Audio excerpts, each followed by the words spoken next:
I just want to get a foot in the door, because what I'm doing for myself with that starter position is giving myself the motivation. I'm suddenly an owner, and I'm giving myself the motivation to review and understand the company more. I'm now an owner, so I care more. And from there, I might say I'm next going to buy a 10% position, like in Lemonade, because I'm concerned about valuation or whatever the issue is. But now, skin in the game, and then you start layering in. The way for the majority of us to escape the rat race, the way I got here was by investing, right? I wasn't working for my money. I was getting my money working for me. You just have to think, I think from the most abstract level, if you believe that this AI build-out is still in the earliest stages, do you want to be invested in the world's best company that's helping make it happen? For an advertising-free version of this show, check out wallstreetwildlife.com.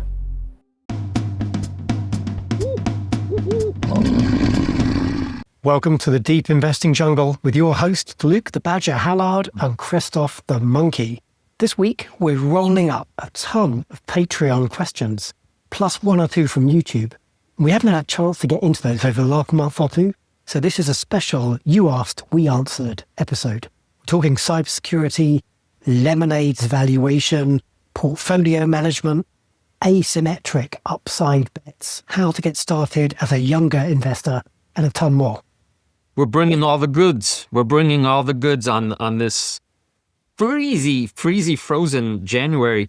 You're living out in the mountains, so you're like all good with the snow, and you're being what, a natural polar bear and Eskimo and all in one. Whereas here in Austin, we're very fragile when it comes to a little bit of cold. And I don't know if you know this, but it rained and then froze. I think it's 18 degrees outside today. So nobody in Austin can literally drive. There are 0 cars on the road because everything is actually frozen over. So Monkey is stuck inside all day. He's going to be up to no good. No good today, Badge, is going to come of this enforced enclosure. You've kept me trapped at home for the last 2 weekends for a very good reason, because you've just finished delivering cohort 1 of the Wall Street Wildlife Options University. Badge, did it suck? Was it bad? Was it bad? How bad was it? Tell me. Don't spare me. Don't spare my feelings. Lay it on me. I could take it. Well, you don't have to hear it from me, Christoph. Here's a couple of testimonials from a couple of the guinea pigs on your pilot course. My capacity to focus was frequently interrupted by my amazement. I love that one. Another one of our attendees said, I've tried learning about options on YouTube, but this actually makes sense. There is gold here. The gamification is great, very engaging, huge, confidence inspiring as a tool, concise and elegant to play with. I feel more confident now. Like our attendees, it was a first run. It was long, like 4 times 2 hours, with a whole bunch of homework and playing with tool, like the simulator and the tool you've built. Like my socks were blown off, just like our participant who said she was frequently interrupted by her amazement. You built something really, really valuable for Patreon, so thank you for educating us. Truly, truly wonderful to hear. You never know when you build a thing how it's going to land. I'll say this, Badge, from experience, the problem with something like options isn't knowledge exactly, because you could pull up options and you'll get a bunch of, charts and figures on the web. But you actually have to get hands-on. And I think there has to be a better way to teach them. And since I'm a professional teacher, I do that first. Like, how can we make some of these concepts and charts a little bit more accessible, or a lot more accessible in the case of options? And to those who are terrified of them, it's for good reason. But there's a way through that difficulty. And if you come out on the other side, you realize that it's a incredibly powerful, potent tool that is not just for gamblers. Yeah, I came into the course with half like joking out the side of my mouth that this is like stuff for gamblers. I now truly see how I can use this as a tool set to generate income. Like we'll come back to that as one of our questions in today's episode, to have like insurance on my portfolio. So yeah, like there's a valuable tool set there that I still stand by the fact it's not for everyone. This is like a level of complexity that most investors don't need. But if you really understand equities like stocks, how to research a company, and you want to level up your skill set, this is one interesting direction to go. Right. Fork in the road is some investors are better off just owning an index because they don't have time or motivation. They don't care anything about, call it the game. So obviously for those people, options should not even be on their radar. But for anybody that takes any kind of enjoyment out of researching companies and understanding the businesses that they own, the options, call it layer on top, allows them to make the most out of their research and out of their skill set, especially if they avoid the 10,000 mistakes I've made along the way and put in the guardrails first, think about risk management and to use options in those ways. Then you're learning the right way, the principled way, the Wall Street wildlife way, Badge. It's great stuff. It's great stuff. We're about to start cohort 2. We're still refining the tool, refining the training. This is something we're going to make available to all of our Patreons, though, in the next month or two. We need to build a bit of automation and kind of self-learning and like a learning track around it. But we're doing that actively right now. Awesome. Yeah, thank you for taking part in it. And I'm not done. There's so many more things to do with it, but I couldn't be more excited. And more excited really for the people who will generally make life-altering financial gains from this over time in a principled way. That's why we do what we do here in the jungles. Awesome. But we're not just about options, we're also about stocks. And one of the really interesting initiatives we kicked off a month or two ago was the Wall Street Wildlife Community Portfolio. I think we've got 7 picks in there, and we've just added our 8th pick. You voted almost unanimously, Patreons, 2/3 of our first pick votes went to IREN, nominated by Barry. This was one that was nominated last month. It got kicked to the curb by ASTS in a close run race. Barry resubmitted it for January, and it was overwhelmingly our community's favorite pick. I love it. This is my second top holding in the King of the Jungle. I couldn't be more bullish on this company for the long term. So tip of the cap, beasties, for making this selection. I love it too. I own this one. I've got like a starter position for me, or it's grown probably beyond the due diligence I've done. I do need to like knuckle down or understand this company better. But yeah, now this is one all 3 of us own, you, me, and the community. You want me to give you the quick elevator pitch? I think I know it, but like it's getting under the real covers. Okay. Like, they're transitioning from Bitcoin mining to actually like selling AI capacity. I couldn't tell you where they are in terms of revenue split, things like that. Yeah. Well, okay. So I'll give not you the elevator pitch. I'll give the listeners an elevator pitch. Everything you said is true. I think the way I think of it, the moat right now for why this company above everybody else rests on a couple observable facts. They foresaw the need for power years ago.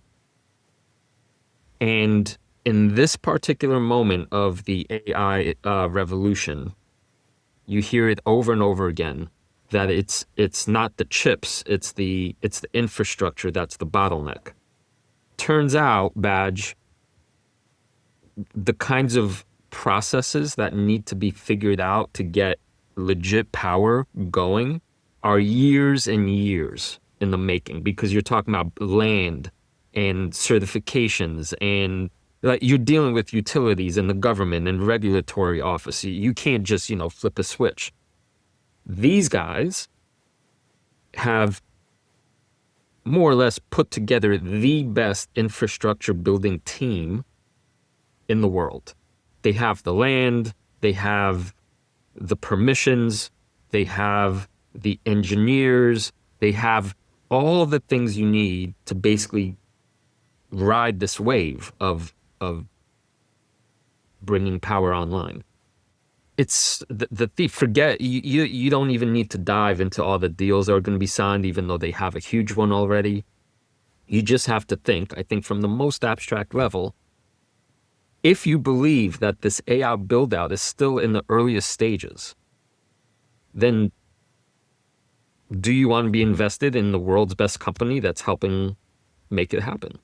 The supply and demand, right? The supply and demand is so still skewed that whatever the stock does in the short term, I can't foresee too many thesis breakers in which all of a sudden the call it AI demand and supply curve is on the wrong side. I mean, there's talk about the space data centers all of a sudden, but that's still years and years and years and years away, right? So invest in the best, basically. Great stuff. We're going to talk about later in the episode our favorite asymmetric upside bet. So don't tell me now, but I'm interested to see if IREN is your asymmetric upside stock, seeing as the second biggest position in your own portfolio. All right, Badge. Today's episode is featuring mostly questions from our Patreons. It's kind of a community generated episode. So where should we start? Should we kick off with Lemonade? We got a good one here from Paul on our Patreon, and it was about probably a few aspects of this. Paul was saying he missed Lemonade at around 65. He's got euros here. I think he means dollars. Because he was waiting for a pullback to 60 or 61, and now it's kind of run away from him. So he's feeling FOMO. And his question is, when a stock is on our watch list, how do we typically decide when to enter? All right.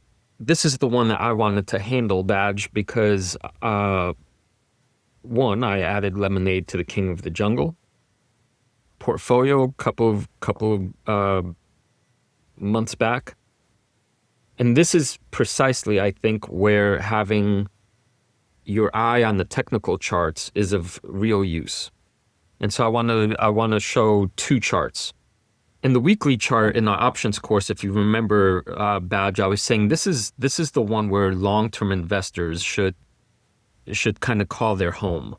Because when you look at the weekly chart on Lemonade, you get basically the entire history of the supply and demand for that company. And you could easily see on this chart, there are three phases.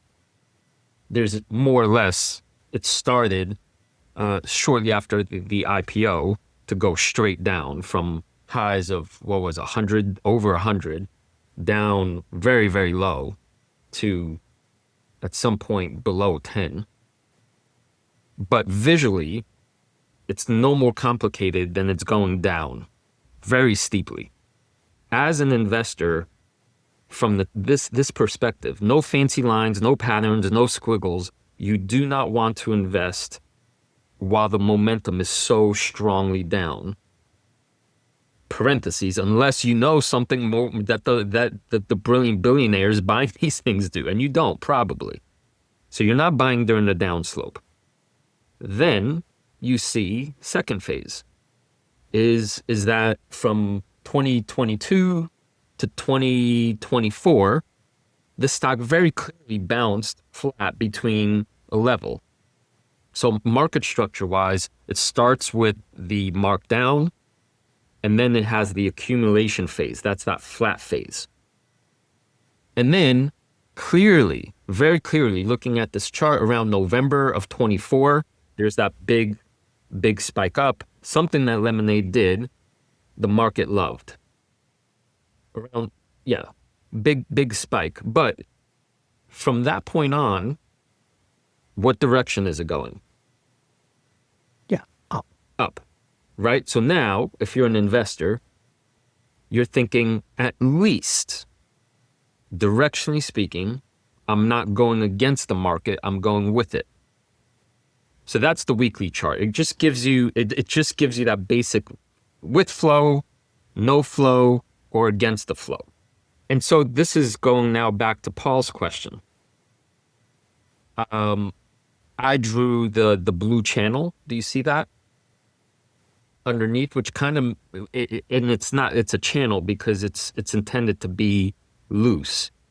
It's intended to capture not a specific line. We're not talking about, being precision surgeons here, but from a particular low point, which happened months and months ago, you could more or less see that every time the price approaches that channel, it then goes back up.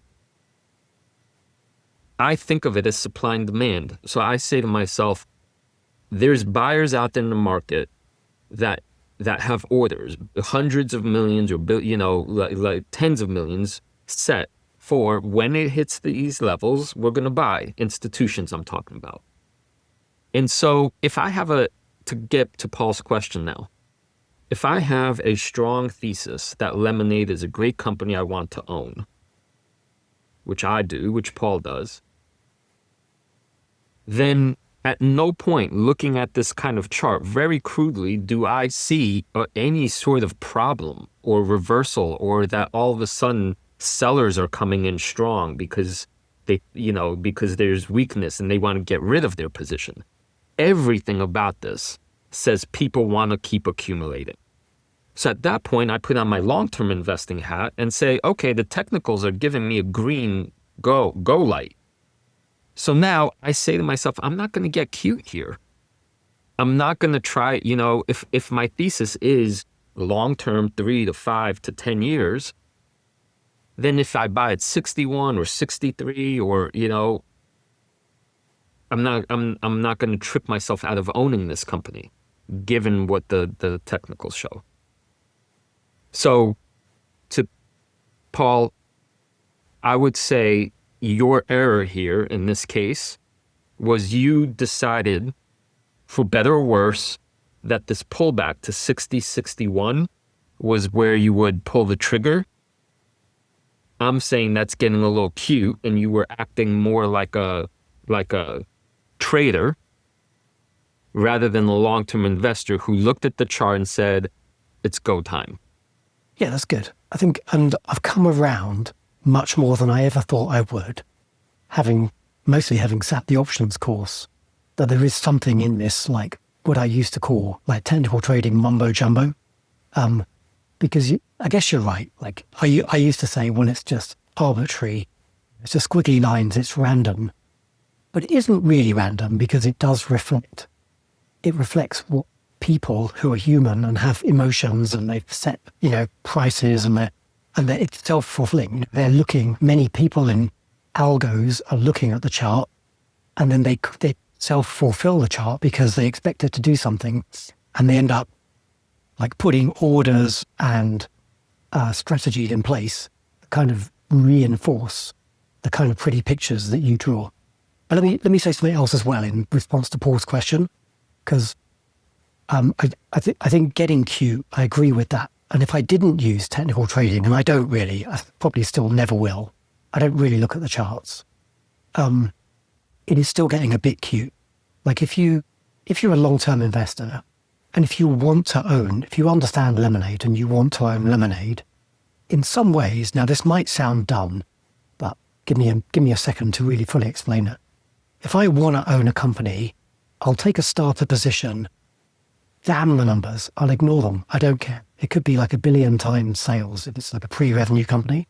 I just want to get a foot in the door, because what I'm doing for myself with that starter position is giving myself the motivation. I'm suddenly an owner, and I'm giving myself the motivation to review and understand the company more. And if I've got like a 0.5% position, right, it's just not material. If it doubles, it's not material. It doesn't really impact my portfolio. If it goes to zero, that's irrelevant as well. So I'm just getting started. And then I'll do my research. And if I then become comfortable with the valuation and I really actually look at the numbers properly, motivated by the fact that I'm an owner, then maybe I'll add.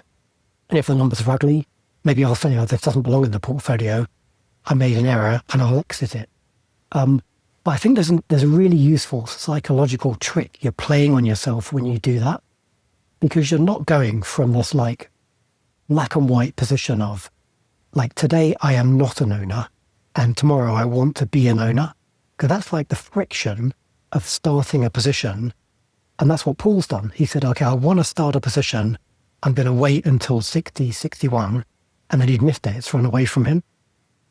If he already owned Lemonade stock and his question was, I want to add to it and say, if he's saying, I bought it whenever, maybe I bought it at 200 when it was at the peak, like years ago, and it's at 65, I want to add to it. I'm going to wait to add till 61.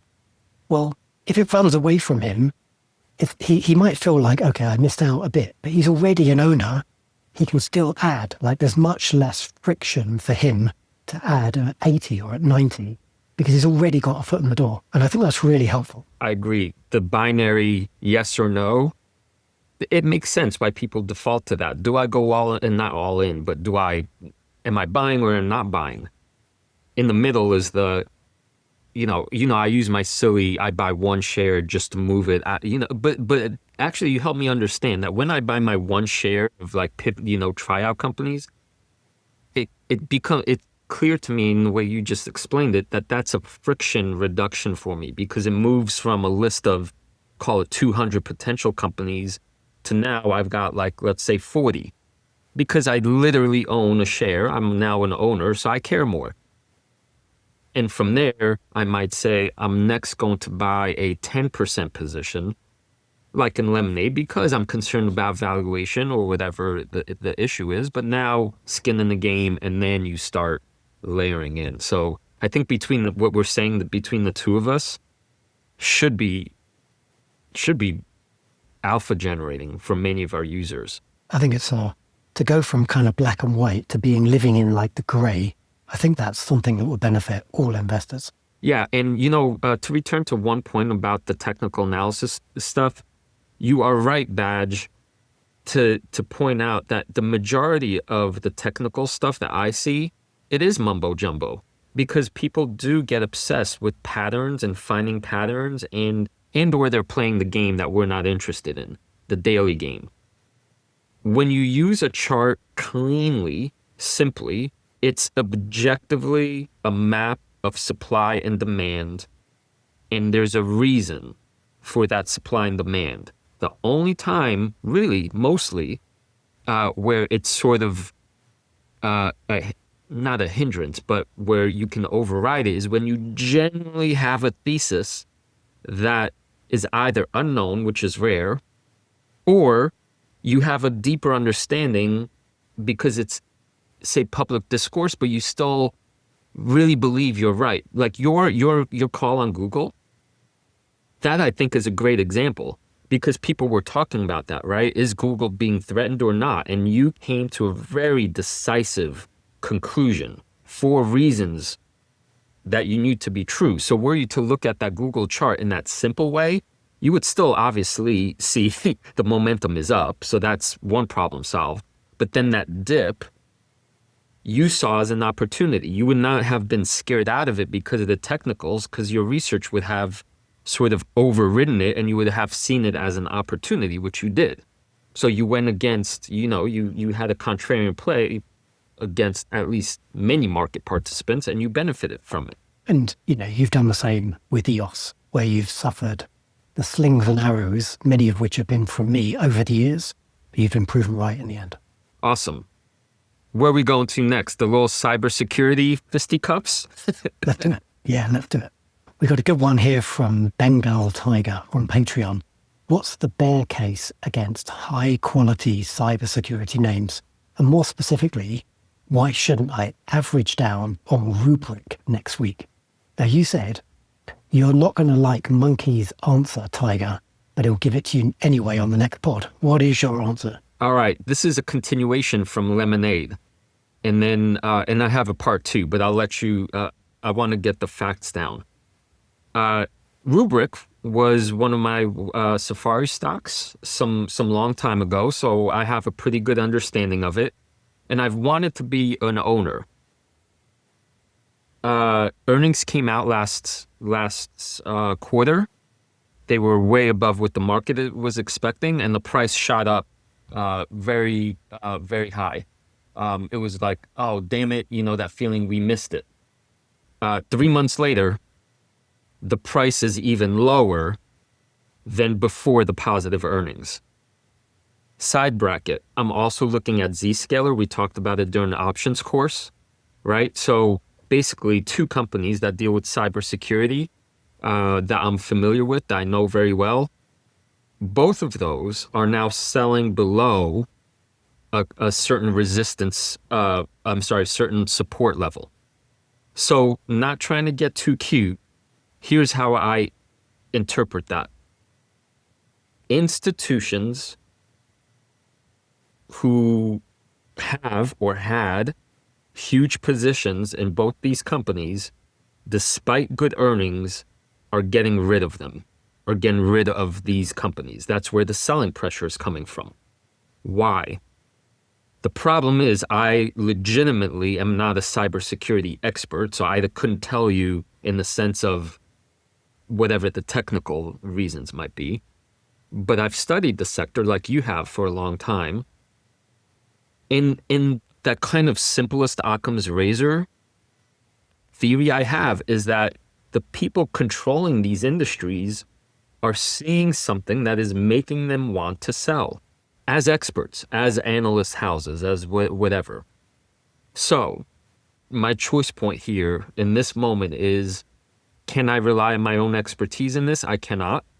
I'm basically going with warning sign that the institutions are selling for a reason that is better than the one I could come up with. In the positive spin, before I turn it over to you, before you retort, Badge, is I still believe in cybersecurity as a sector, but it's, for me and to Tiger, it's more now that I'm hoping that these AI revolutions and paradigm shifts are not going to interfere with what I used to know to be true about the sector. And the institutions are saying otherwise. So that's why I'm not engaging. Or rather, that's why I would say doubling down here would be a mistake, because you're going against the trend, so to speak. That's cool and all. And I think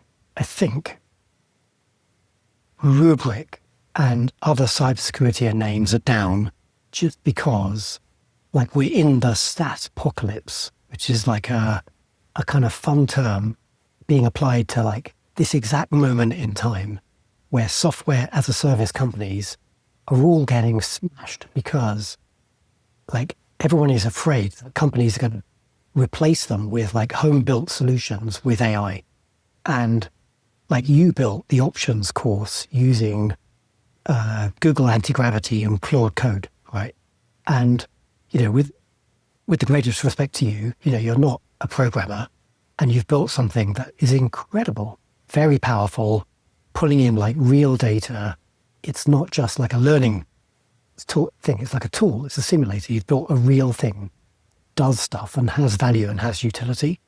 And like companies, or rather the market is worried that lots of SaaS companies who make their business out of selling like subscriptions to software that does stuff are going to get replaced in the same way, because it'd be much cheaper and easier to build, rather than buying, let's say Rubrik, rather than buying like Rubrik, this sort of industry leader around cybersecurity and focusing on backup. Like maybe some company will build with like one developer and a bit of AI. They'll build like a niche solution for a specific industry that's just targeted and better for, I don't know, healthcare for some reason. And because they're operating in that narrow vertical, they can outcompete Rubrik, who are trying to offer their services to like every company across every vertical.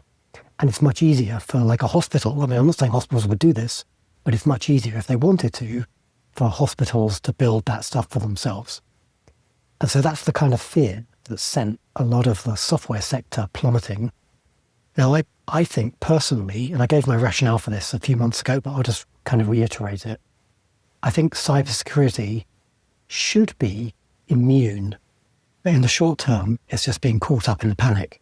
And the reason why I think it should be immune is it's more than just like a piece of software that does a thing. Like if you're a company and maybe your customer services system goes down, you're out of business. Like that's really bad, and you've lost your ability to do business, and you might be out for like a day or two while you recover the system. If you get hacked, and if you get like ransomware, this is the specific vertical that Rubrik operate in, you could literally lose your entire business. You know, I'm watching Mr. Robot at the moment. I'm just at the end of season 3, and it's, you know, it's sort of this really fun kind of techie arc. It's kind of about a company, E Corp. They get hacked, and there's much more depth to the story, but they kind of lose all their data, and like it just sort of destroys the world's like financial system almost irreparably. Like that happens. Unfortunately, that happens all the time to real companies. And if you're the chief technology officer of a hospital, let's say, and if you literally lose irreparably all of your patient records, that's bad. That's no bueno. And it's not like I'm going to recover in a day or two. Like I've literally lost everything and there's no way back. Other than paying like a ransom to the hackers, and then maybe they give you the keys to unlock your data. So, you know, you don't want that to happen, but it's such a mortal risk. You're going to go out and buy the industry-leading solutions like CrowdStrike, Zscaler, Rubrik, and many others. Like most big industries own lots of these companies because they're complementary tool sets. You're going to buy them because if nothing else, it gives you an excuse. And if the CEO says to you, like, what the hell has happened? We've just lost everything. At least your excuse is, I'm sorry, boss.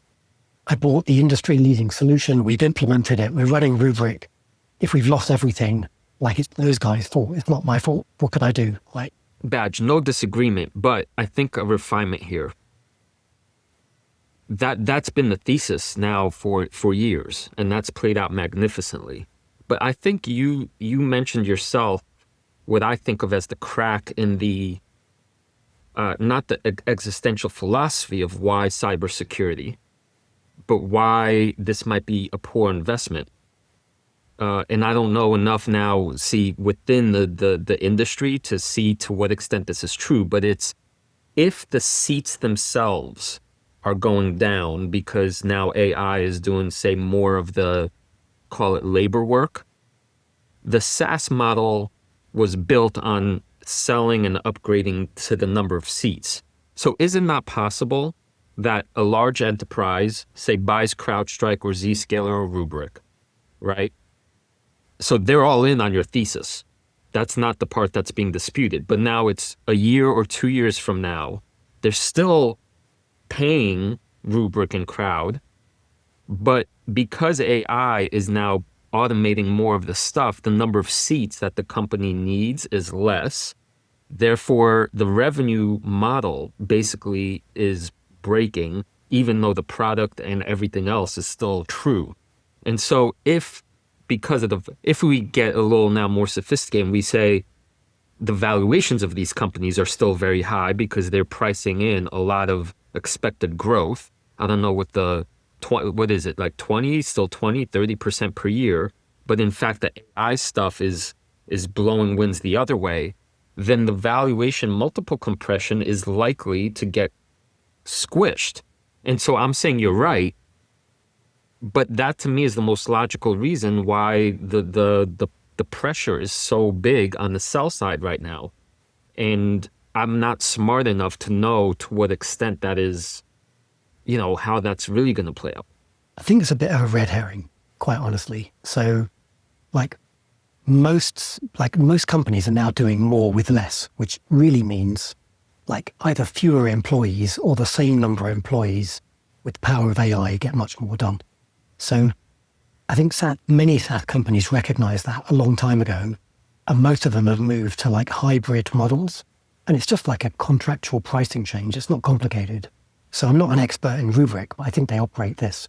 They sell per seat, but they also sell per terabyte protected. So, it's like about backup and recovery. The more data you want to protect, you're paying for your data. And any SaaS company worth its beans, with some exceptions, will have moved to that kind of model. Because you're right, like the number of humans that these bits of software interact with is kind of stable or fewer. It's not growing over the next couple of years. So maybe the summary for Tiger here is you're saying, big picture, this is not going anywhere. The model's still mostly intact or fully intact, and that the growth will continue to justify the valuations. I'm saying doubling down here where the big players are selling, it's dangerous. And I personally would wait for a reversal of that selling trend, because then maybe there's more evidence that the SaaS model is fully intact. Yeah, it's almost like a mirror of the conversation we just had around Lemonade, right? If Tiger is an owner of Rubrik, if he believes that he has, a bit like my Google thesis last May, if he believes that he's right and the majority of the market, it's not like he's the one sole person. It is a market. There will be thousands of Rubrik shareholders who believe something like the kind of thesis I just laid out, or maybe some other bull thesis they might have because they know more about the company than I do. But if the majority of the market are trading on momentum and like the SaaS apocalypse, and it's getting, the babies like CrowdStrikes are being thrown out with the bathwater, the companies like Monday that I think are genuinely doomed, then, maybe Tiger is right to jump in. But maybe he should also heed your technical warning and wait for, at least for that downslope to stabilize, so he's not kind of, pouring more of his fuel onto a raging furnace.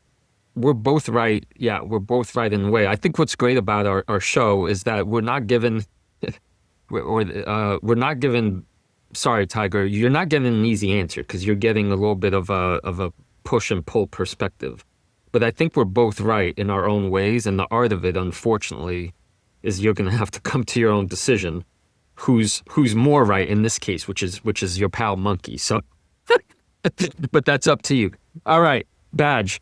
Our buddy Chooch has a question for you. Mostly, I think. What are your intentions for holding so many positions that are less than even 1% of your portfolio? What's the point of such tiny bites? It's a good question, Chooch. And by the way, Chooch, thank you for joining the Patreon. I know we used to have some fun conversations on 7 Investing. So I publish this to Twitter every mid-month, but here's my current cut of my portfolio, just so we can see what Chooch is actually kind of challenging.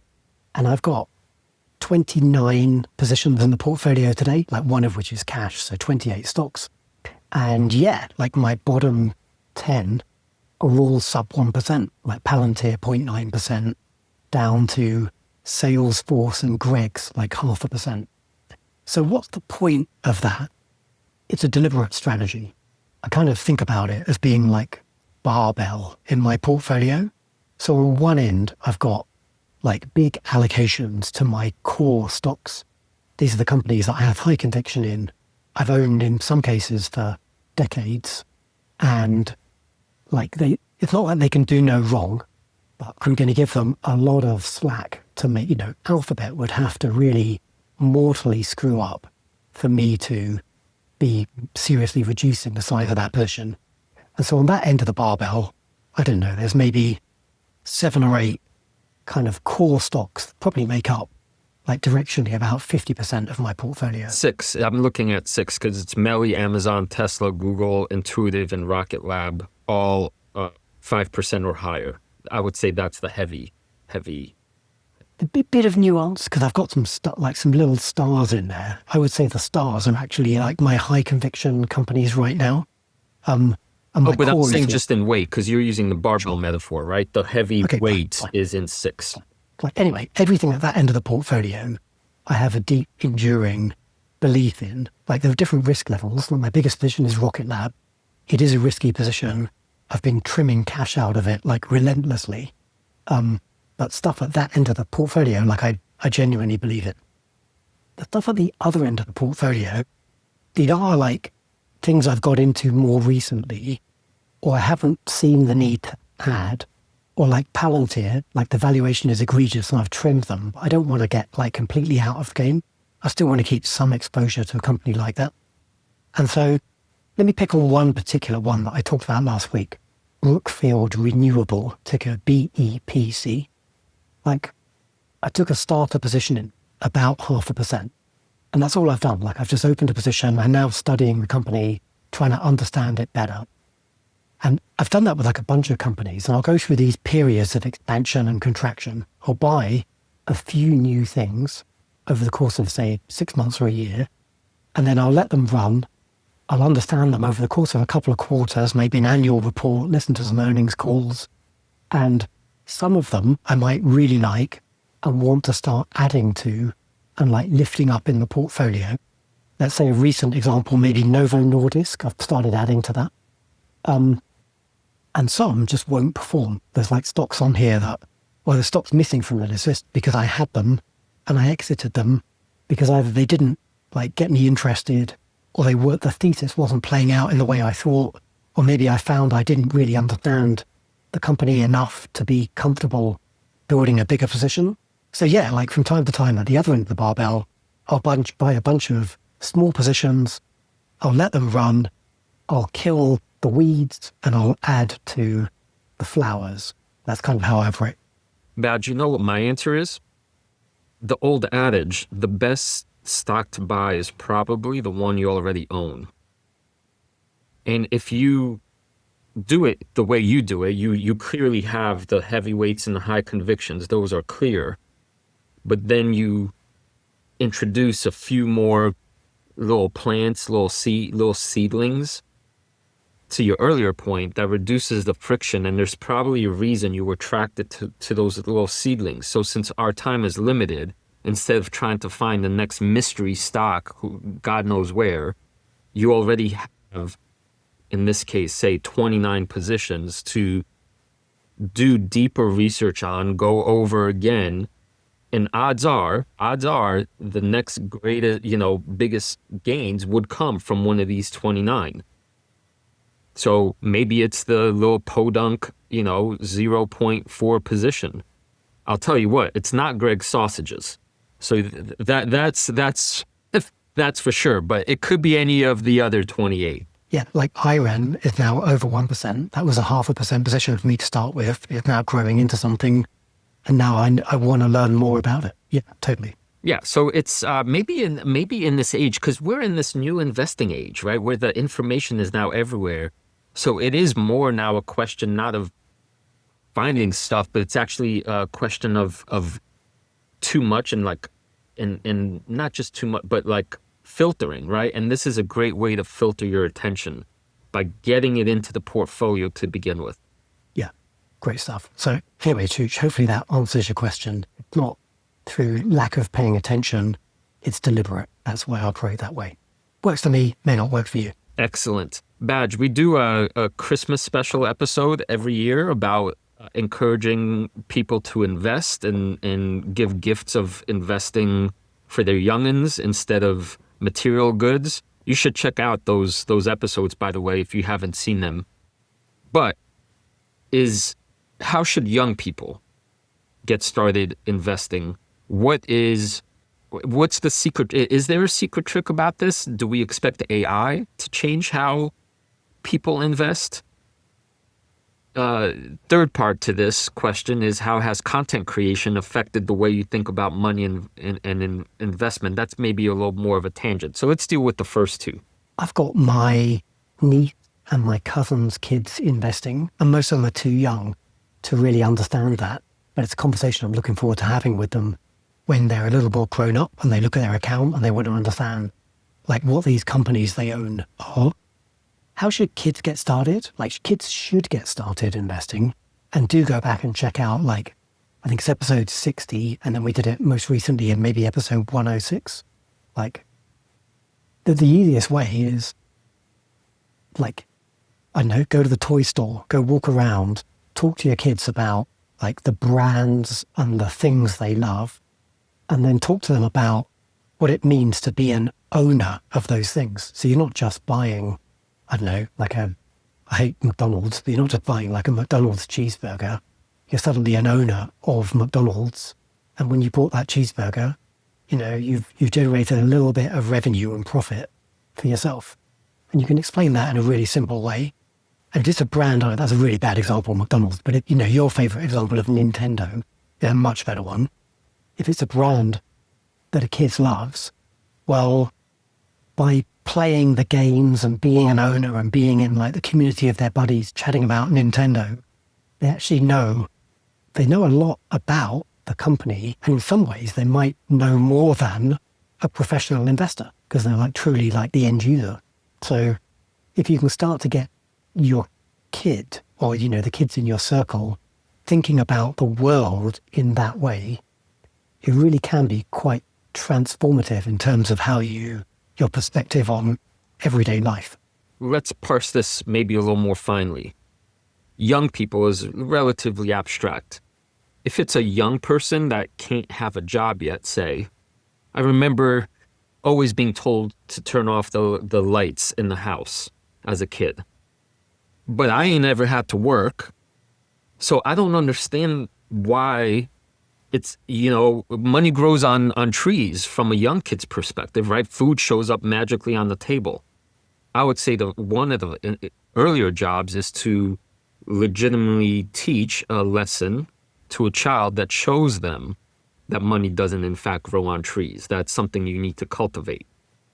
Like an actual, real, you know, I'm not advocating any kind of child abuse. Just by the way, just to be clear, but you know, if one day there's no hot water and the child says, I can't take a bath because, you know, and it's like, well, you forgot to turn off the light in the room and that costs money. So we don't have enough money to run the hot water. So if you want a hot bath, then you're going to learn to turn off the light, right? You know, what is money? It's important. That's for younger kids. If we want to talk teenagers, which are more of our audience, right? Teenagers, young adults, then we talk about how great is your summer job where you're bussing tables or cleaning dishes, right? How much do you enjoy working really hard for very little? Is there a better way? Oh, there is. And you know what? Let me show you my portfolio, right? And let me show you the graph of what $1,000 looks like in 10 years. And you sit them down and they're like, wait a second, you kidding me, Uncle Badge? You're saying if I put my 1K into an investment portfolio that by the time I'm out of college, that might be 30K or whatever, you know? Think smarter, work smarter, not harder, that kind of lesson. Then you mix that with what you said, with cool companies and so forth, the motivational piece, and you're in business with young people. And it's interesting, right? Isn't it? Like, let's say you just take your conversation a little bit further, and you're going into the workplace. I've got a live conversation this morning with an ex-colleague from HSBC, and she's looking for a job at the moment, and she's just messaged me on LinkedIn literally an hour or two ago and just said, hey, how's it going? And she said, I saw you got a podcast, I'll check it out. So we've been like messaging backwards and forwards about the podcast. And she asked me an interesting question, the way it's kind of framed, relevant to investing. Like she said, would you say investing has given you more returns overall than the stable pay slip way? And like, there ain't no stable pay slip way anymore. Like, companies, well, because of, they have to have responsibility to their shareholders. They're not going to love you and look after you, right? And you might think if you think you're indispensable, you're probably misguided. There might be a very small number of people who get paid like literally hundreds of millions of dollars by Meta. And this small cadre of folk who might actually legitimately be indispensable in this exact moment. The large majority of us are not indispensable. We're just cogs in a machine. And if you're working for somebody else, there's a certain level of agency you don't have over your financial future. And the way for the majority of us to escape the rat race and, I'm in the mountains and I ski for like 3 months every year. And I'm a bit older. I've done my career thing. And the way I got here was by investing, right? I wasn't working for my money. I was getting my money working for me. And if you can teach your kids that at a young age, investing like a bit of their pocket money, that's actually there's a lot of utility in that mindset, like delayed gratification. And the quicker you get started, like the quicker you finish. And in this game, like finishing is, I no longer do a particular job because I have to do it. I do stuff which might be a job because I want to do it. Yeah, great answer, Badge. Can I handle the second question, the AI, for because the whippersnappers are now going to be used to AI. How's that going to change investing? I think I have a good news, bad news idea. I think the good news of it is more than ever, and it's so clear. I think information is so infinite, maybe.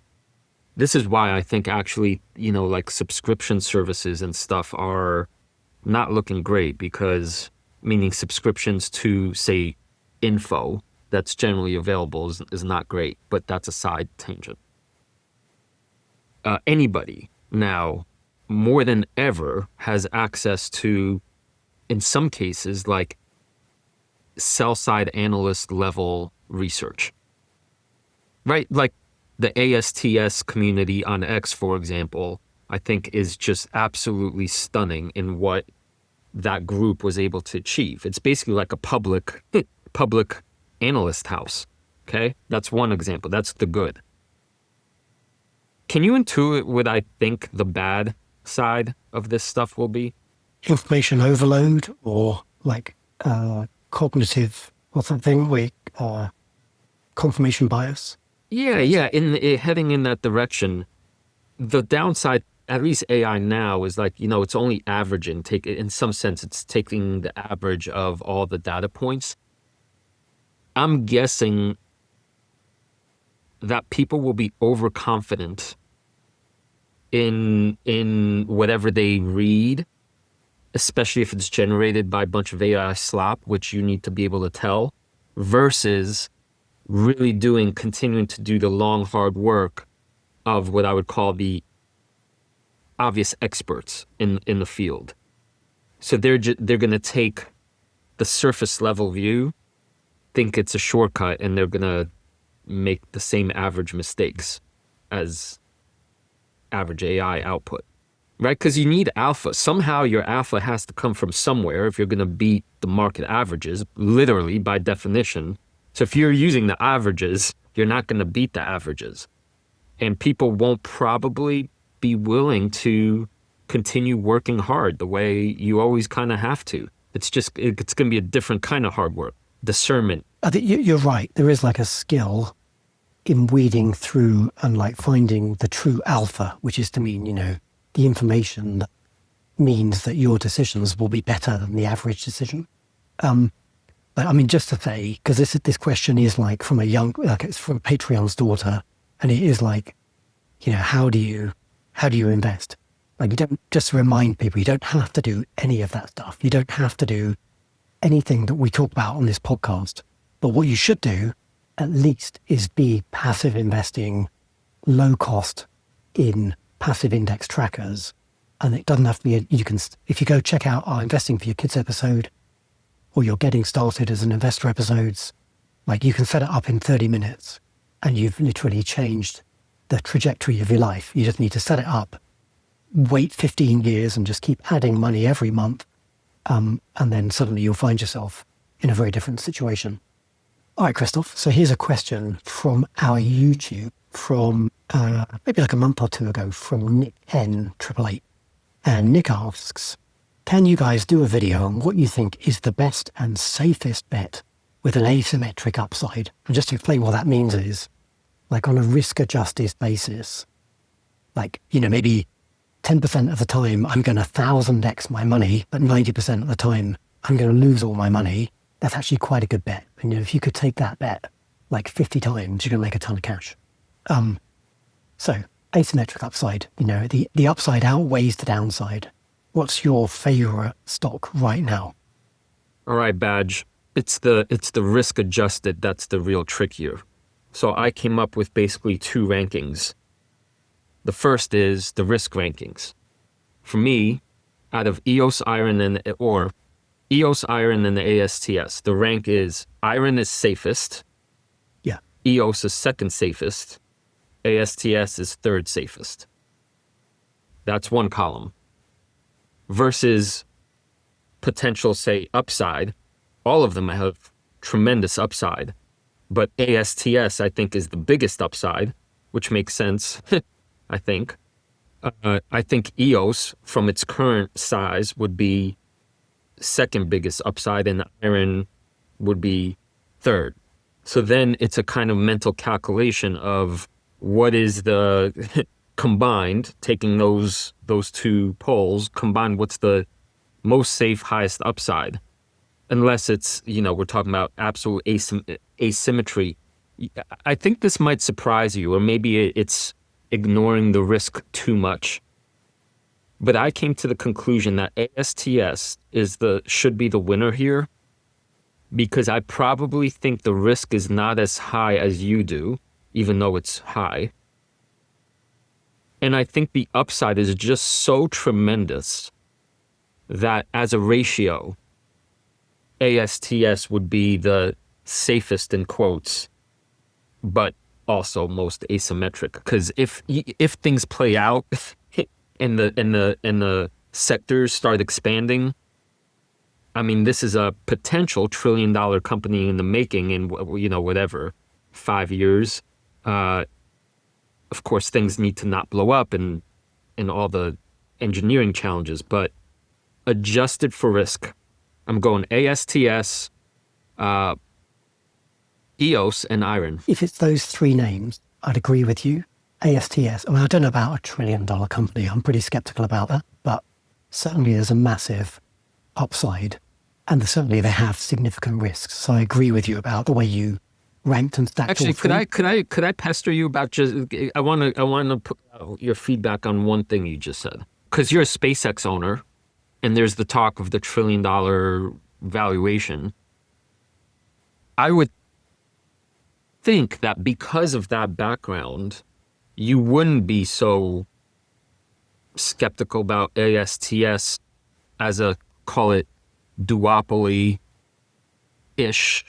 entity because of the SpaceX example, and if you assume that they do in fact at the moment have the better technology, then why not? Why not $1 trillion? Because I compare them to a company like American Tower, right? So, look, this isn't the ASTS episode. We don't want to go down the rabbit hole, but essentially, like, they're kind of putting cell phone towers in space. That's kind of the business model. And yeah, it'll be global. But that's kind of what American Tower do in the US. Like, it's CapEx heavy, and they enable, like, the AT&Ts and the other operators to have, like, a cell phone service, because they're like almost like a real estate investment trust, but they kind of provide the infrastructure so that the cell phone networks can do their thing and run their businesses. And ASTS are doing the same thing. And ASTS are global, right? So they're not just American only. But American Tower's valuation today is like $80-something billion, nowhere near $1 trillion. So even if ASTS can grow to like a multiple of that, like, it's a stretch in the next 5 years, say, to expect them to get to anything like $1 trillion. In that, if they overcome all of the hurdles. Yeah, let's move on. But I'll only say that a company like AT&T is $167 billion. That's just one, conglomerate. And in the future, all of those guys will be relying on AST. So if I add them up, T-Mobile and Verizon, whatever, the numbers, I'm just very, very, very loosely saying, without even defense and all of that, to me, it's not I'm not talking about like insanity. I think it's in the realm of possibility. Like, you got to walk before you can run. So I think, I'm kind of with you on the direction. I'm just challenging like the exuberance of the destination. But let's come back and have this conversation in 5 years' time when they actually have a commercial service and they're helping mobile operators in many countries around the world. And then we could talk about, what their possible like endpoint total addressable market. Let's have this conversation in a year or 9 months. In the meantime, tell us about MELI, because this has my ears perked. I love this company, and I don't own any at the moment. And tell me why that's foolish. I've gone off piste from Nick's question. He's asking about my best asymmetric upside bet. Like today, for me, it's Mercado Libre. Feels a bit like a no-brainer to some extent. Here's a pretty picture that tells some of the story from our friends at Fiscal.ai. And we've got a pretty picture here of the total revenue growth over the last 4 or 5 years, also plotted against the valuation. And I've chosen to use forward EV to EBITDA. Probably it's complex to explain why that might be the right valuation metric, but kind of take my word for it. If you look at PE, it's similar shape anyway. Like the valuation of Mercado Libre is among the lowest it's been in recent history. Like it's come down. It's now kind of 24 times like EBITDA, which is at the low end of the range. And revenue growth on like a big base is still significant. Like revenue growth obviously has come down from like doubling revenue every year, but still hovering around like the 40% revenue growth per year. And that's significant. Like they're dominant in the markets they operate in. These markets are still early in their e-commerce adoption. Is that, can I press you on that a little bit? Because that's the question that comes up for me. Looking at that chart, growing so fast for so long, it's kind of, it's incredible. But when I think of what Brazil and Mexico, I guess, as the two largest economies, you're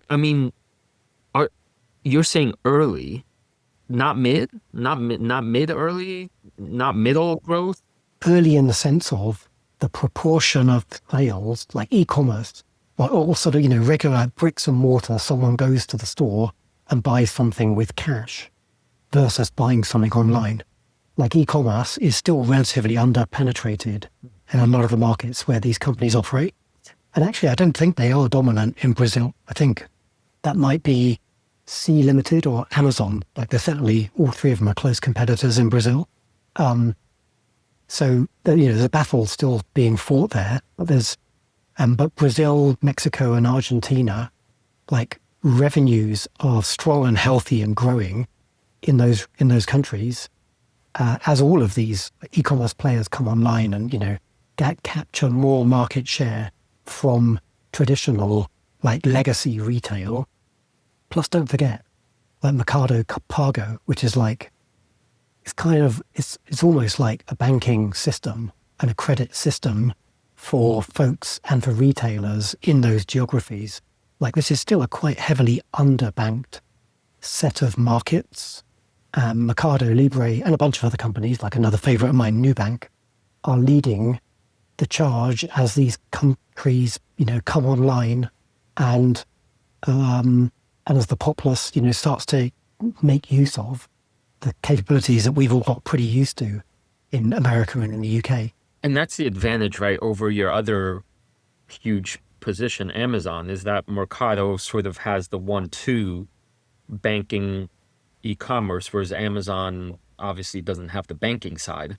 So is that why you remain so bullish in the face of whatever it is that Amazon's going to obviously try to, they're no slouch.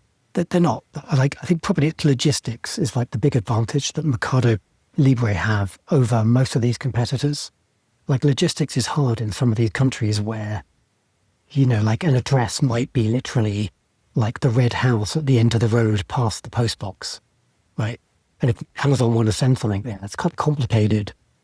Do logistics.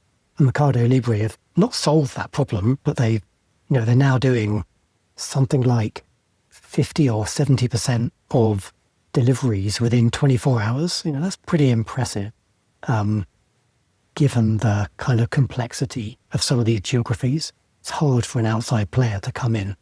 Amazon have done that, and C Limited have done that in some of the markets. But Mercado Libre, this is their home territory. They really understand this geography well. I just thought of another little bit of maybe of a puckish question for you. What's interesting to me is you chose the EV EBITDA line, which in an objective sense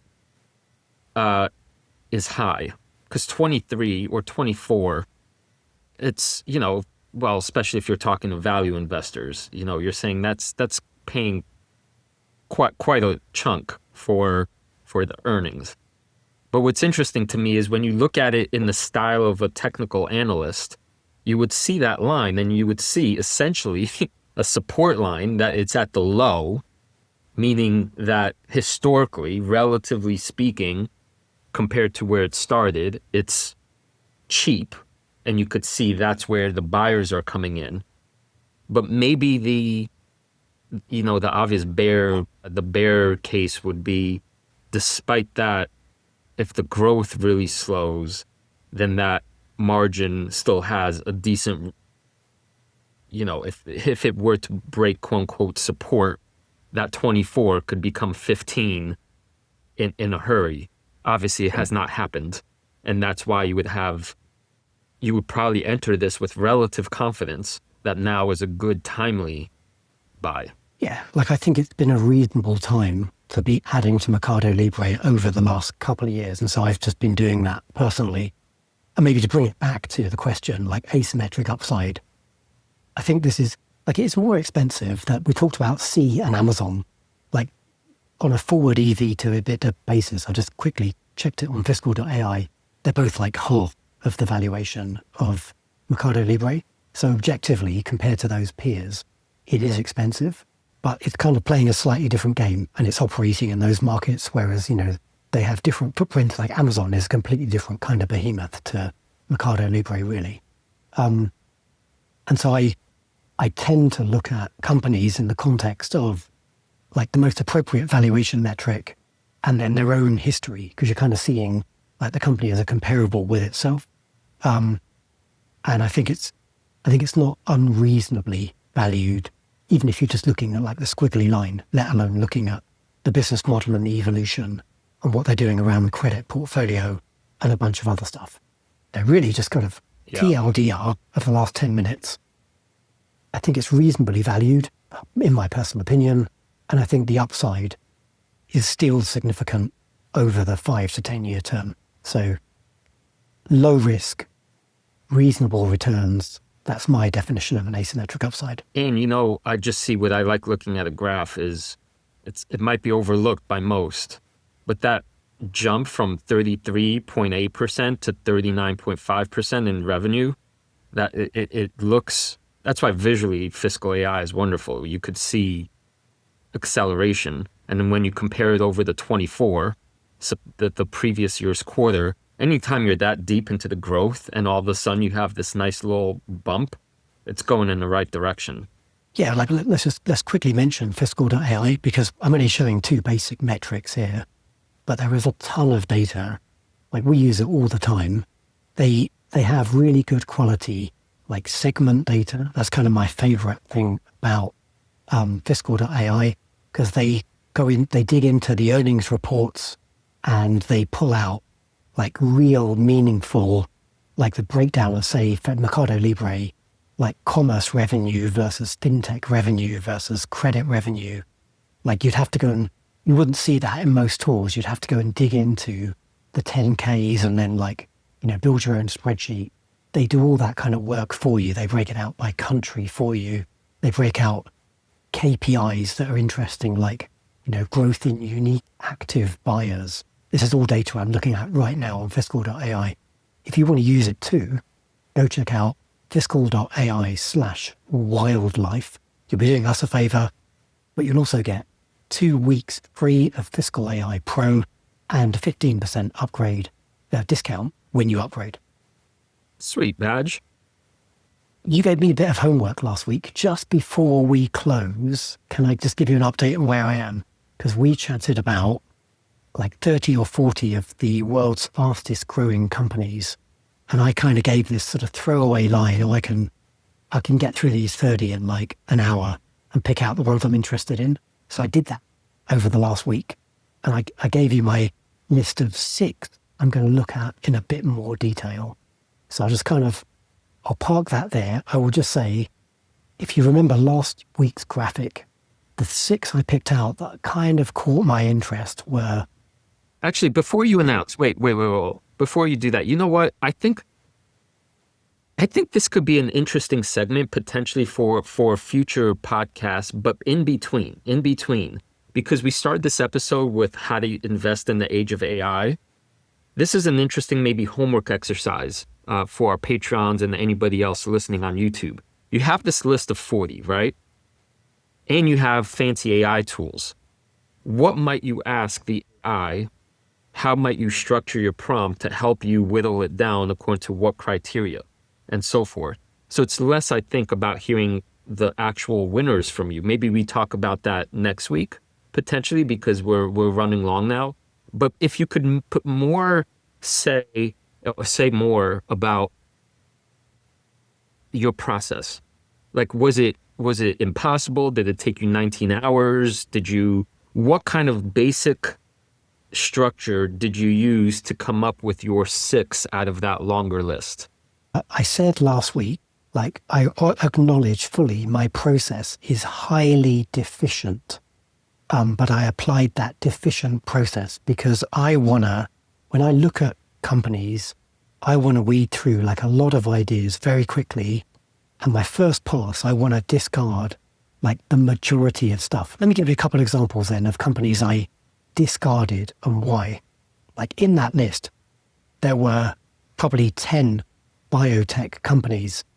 Not interested. I don't understand biotech. There might be a winner in there. I don't believe I have any ability to pick out the winner. So forget it. Yeah. Principle, know the game you're playing. That's very, yeah. There's a bunch I just think are too hard, like Intuitive Machines, like a space company. I'm going to go deeper on Firefly Aerospace, but similarly, it's kind of a little bit in the too hard pile for me. Like it's just a complex business. Like it's tough. Space is tough. Companies like Rocket Lab succeeded because of a combination of like incredible engineering talent and leadership, but also probably a ton of luck. It's quite hard to replicate luck. So I have a high bar for space companies. I'm not interested in anything to do with like commodities or commodity mining. There's a bunch of commodity mining companies in there. Not interested. Some stuff's just too niche, like too buried, doesn't turn me on. I don't want to do the research on it. Like these are kind of in some ways like dumb lenses, but they work for me because it means I don't give myself a whole load of homework and potentially end up owning something that I don't really enjoy reading the quarterly report for. Like most of the companies I own, I actually enjoy reading their quarterly reports and I feel a bit like science fiction-y and it makes me excited about the future. Like a lot of this stuff wouldn't make me excited. So that's kind of my dumbass filter. No, that's great. That's great. You know what we should do? I'll post that original graphic from last week's episode to our Patreon site. And maybe we turn it over to the crew and tell them, pick 5 of these that you're most interested in. Which are you immediately discarding? And tell us about your process. What is it that you use to filter that stuff? That's the teach a man how to fish strategy, right? And then maybe one of our Patrons will come back and say, hey, you discarded this one, right? But for me, this is a gold mine because X, Y, and Z. And together, maybe we'll have our eyes on this, no matter what, fascinating group because they're growing a lot for some reason or other. That's a good shout. And like, let's just say, right, there's no right and wrong answers. Like, it takes multiple opinions to make up a market. Christoph and I disagree all the time. And that's the value about having constructive conversations with people who disagree with you. The way you come into those in the right way, you learn rather than, just kind of yelling each other and shouting each other down. So if our Patreons pick a company or a sector I overlooked, if they've got good reasons for that, then more power to them, right? That's the right answer for them. Just wasn't for me. Badge, as we were at the end of this episode, I noticed something that should have been way more obvious at the start, is that we're both wearing yellow, a lot of yellow. My yellow is a little more subdued than the glaring neon that you're sporting on this morning, but that is one hot shirt. I need to get me one of those. Like, for God's sakes. How am I not sporting that? Let's handle that offline. But my God, that's some fancy merch. And that's probably because you've already become a beast of an investor, yeah? So yes, sir. So how do others become beasts of investors? Their journey starts here.